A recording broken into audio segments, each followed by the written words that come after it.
Hey everybody, it's Jason Blaha here, and it is time for the Monday Q&A. So let's get right into these questions. First question. Does cutting too low on calories cause depression? Yes, it absolutely can, and this is one reason that I tell people not to do fast cuts. I'm not an advocate. Most people are not psychologically cut out to cut quickly and to lose stuff like 2 pounds of fat per week.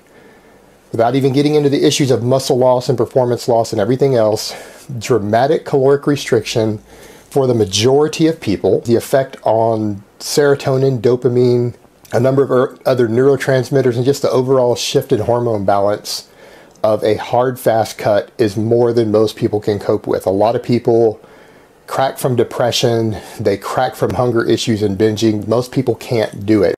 And it's not something bad or to be ashamed of or anything silly like that, or some people saying that person just doesn't have discipline. Those people who spout that type of bullshit are usually crazy as fuck anyways.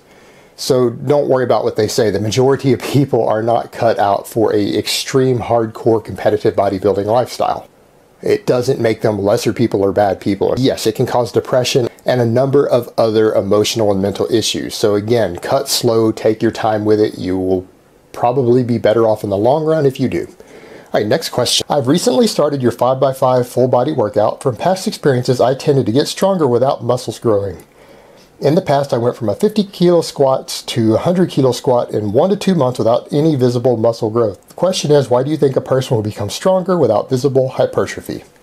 Number one, because you were insanely weak to start with.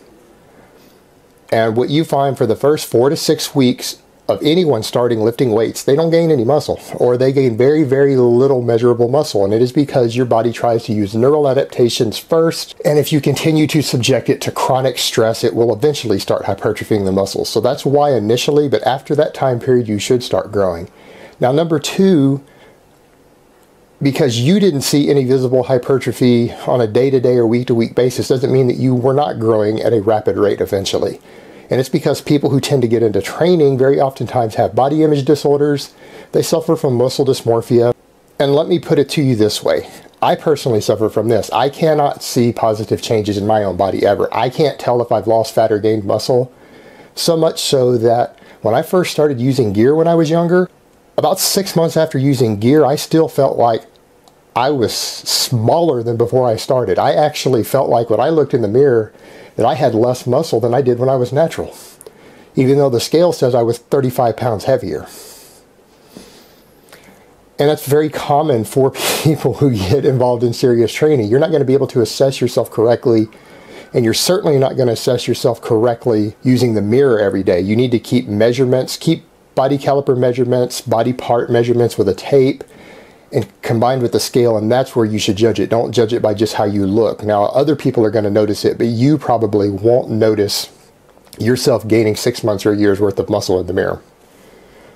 So that's the other factor to consider. Just like when I have someone who tells me, oh, I've got a muscle imbalance, the left side of my body is so much smaller than my right, and you look at them and you can't see any difference when you look at them, even with a critical eye. For a lot of people, it's because they're bad at assessing their own physiques. So you very well could have gained muscle and just didn't realize it. All right, next question. For those of us who are primarily interested in strength training, what minimum cardio program would you advise for general cardiovascular health? Goals are improving/healthy heart and lung efficiency and keeping blood pressure in check rather than athletic performance.